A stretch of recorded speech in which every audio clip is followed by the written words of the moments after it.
రిటార్చ్ ఇస్తాం, తిరిగి పగ తీర్చుకుంటాం అన్నారు. అరే అది రావడానికి ఇంకా 4 సంవత్సరాల 7 నెలలు, ఎలక్షన్ రావడానికి. మళ్ళీ వచ్చే ఎలక్షన్లో మీరు గెలవడానికి ఛాన్స్ లేదు కదా.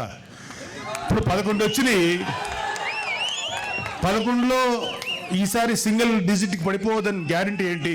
మీరేమన్నా రామరాజ్యం నడిపారా? మీరేమన్నా మహానుభావులుగా పరిపాలించారా? వెయిట్. సో మీరు కళ్ళగంట మానండి. జగన్మోహన్ రెడ్డి చాలా సందర్భాల్లో మీతో మనం మాట్లాడిన మాటలు ఉన్నాయి.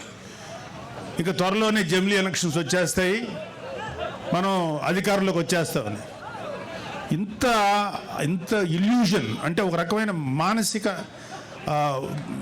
దీనిలో సైకలాజికల్ సమస్యలతో ఉన్న మీకు ఎప్పుడో 4 సంవత్సరాల 7 నెలలు 3 నెలలు 4 నెలల తర్వాత వచ్చే ఎలక్షన్స్ అప్పుడే వచ్చేస్తాయని చెప్పి జనాలతోటి మైండ్ గేమ్ ఆడుతున్నారు. లేకపోతే మీ కార్యకర్తలను ఉన్న వాళ్ళని సేవ్ చేసుకోవడానికి ప్రయత్నిస్తున్నారు.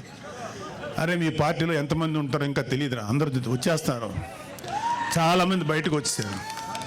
మీరు రైట్ హ్యాండ్ అని పేరు పెట్టిన విజయసాయిరెడ్డి బయటకు వచ్చాడు. మిగతా వాళ్ళు రావడం పెద్ద లెక్కేం కాదు.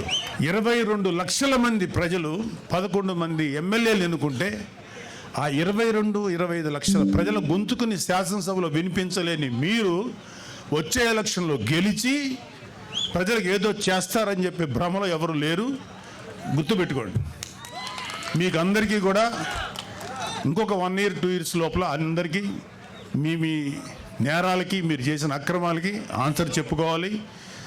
అలాగే కలిగిరి సభలో పెద్దిరెడ్డి రామచంద్రారెడ్డి గారి గురించి, అంటే ఈయన మాఫియా గురించి మోడీ గారు ఏమన్నారంటే, ఈ మైనింగ్ మాఫియా, ఎర్రచందనం మాఫియా వీళ్ళందరినీ తుంగలోకి తొక్కుతానని చెప్పారు. మోడీ గారు ఇంకా ఏం అనలేదు, మాకేం కాదని అని మీరేం సంతోషపడకండి. మీ నెత్తి మీద కత్తి ఏలాడుతుంది మీతో దారం సపోర్ట్తో. ఆ దారం ఎప్పుడైనా తెగుద్ది, అది మీ నెత్తి మీద గుచ్చుకుంటుంది, గుర్తుపెట్టుకోండి. కాబట్టి